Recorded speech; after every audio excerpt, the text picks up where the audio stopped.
کسی زمانے میں ایک بادشاہ نے اپنے ملازم کو کسی معمولی سی غلطی پر ایک سزا سنا دی، اور وہ سزا یہ تھی کہ وہ اپنے گھر میں قید رہے گا۔ اس قید میں کوئی تکلیف نہیں تھی، بس اسے گھر سے باہر نہیں نکلنا تھا۔ وہ گھر سے باہر نکل کر کوئی کام کاج نہیں کر سکتا تھا، نہ ہی کہیں گھومنے پھرنے جا سکتا تھا۔ بس اس نے اپنا سارا وقت گھر میں ہی گزارنا تھا۔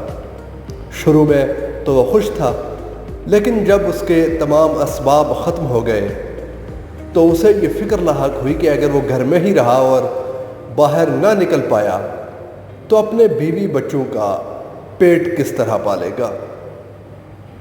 وہ اسی فکر میں تھا کہ ایک دن اس نے سنا دربار میں کوئی جشن منایا جا رہا ہے۔ اس کے ذہن میں ایک ترکیب سوجی۔ اس نے اپنی بیوی کو کہا کہ وہ پڑوس سے جا کر ایک اچھا قیمتی جوڑا اسے لا کر دے۔ اس کی بیوی جا کر قیمتی جوڑا مانگ کر اس کے لیے لے کر آئی۔ ملازم وہ قیمتی جوڑا پہن کر دربار جا پہنچا۔ دربار میں جشن کی تیاریاں چل رہی تھیں اور درباری سوچے کہ کوئی معزز مہمان ہے۔ وہ درباریوں کے ساتھ جشن میں شامل ہو گیا، اور جشن ختم ہونے پر ایک سونے کی رکابی اپنے لباس میں چھپا کر وہاں سے لے اڑا۔ بعد میں درباریوں نے بہت چھان بین کی، ہر جگہ تلاش کیا، مگر وہ رکابی انہیں نہیں ملی۔ درباری اس رکابی کا ایک چھوٹا سا ٹکڑا روز کاٹ کر اپنی بیوی کو دیتا، وہ بازار جا کر اسے فروخت کرتی۔ اس طرح ان کا گزر بسر ہوتا رہا۔ یہ بات بادشاہ کے کانوں تک جا پہنچی کہ گھر سے یعنی محل سے سونے کی ایک رکابی غائب ہے۔ اس نے ملازموں کو دیکھا جو سونے کے رکابی ڈھونڈ رہے تھے۔ اس نے ملازموں کو کہا کہ میں جانتا ہوں تم لوگ سونے کی رکابی ڈھونڈ رہے ہو، مگر اسے ڈھونڈنے کی ضرورت نہیں ہے، کیونکہ میں جانتا ہوں وہ رکابی کہاں ہے، اور میں یہ بھی جانتا ہوں کہ یہ رکابی کس نے چوری کی۔ اس طرح ایک سال گزرا اور دوسرے سال پھر جشن کی تیاری ہوئی۔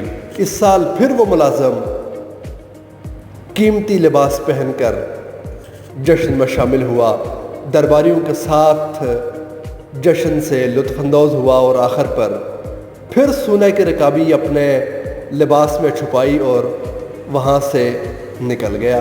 جیسے ہی محل کے دروازے پر پہنچا تو سامنے اس نے دیکھا کہ بادشاہ اس کے سامنے کھڑا ہے۔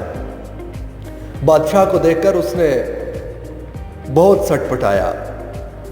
ملازم ہڑبڑا اٹھا، بادشاہ کے قدموں میں گر کر معافی مانگی کہ بادشاہ سلامت میں تنگ دست ہو گیا تھا، گھر میں بیٹھا بیٹھا کوئی کام نہیں کر سکتا تھا، اور بہت ہی مجبوری کے عالم میں مجھے یہ حرکت کرنا پڑی۔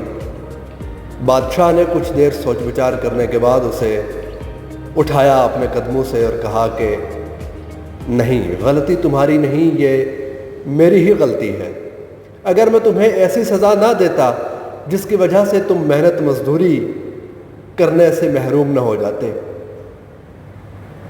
میں نے تمہیں ایسی سزا دی جس کی وجہ سے تم محنت مزدوری کرنے کے قابل ہی نہیں رہے، اور مجبوراً تمہیں چوری کرنا پڑی۔ اس میں غلطی تمہاری نہیں، میری غلطی ہے۔ میں تمہیں اس چوری کی کوئی سزا نہیں دوں گا، بلکہ معاف کرتا ہوں اور تمہاری ملازمت بھی بحال کرتا ہوں۔ یہ وہ احساس ہوتا ہے جو قوموں کو بلند کرتا ہے۔ یہ وہ احساس ہوتا ہے جو قوموں کے اقبال کو بلند کرتا ہے۔ اگر آپ کے پاس طاقت ہے، اگر آپ کے پاس پاور ہے، اقتدار ہے، تو اس کا اچھا استعمال کریں۔ لوگوں کو چور نہ بنائیں، لوگوں کو چوری کرنے پہ مجبور نہ کریں۔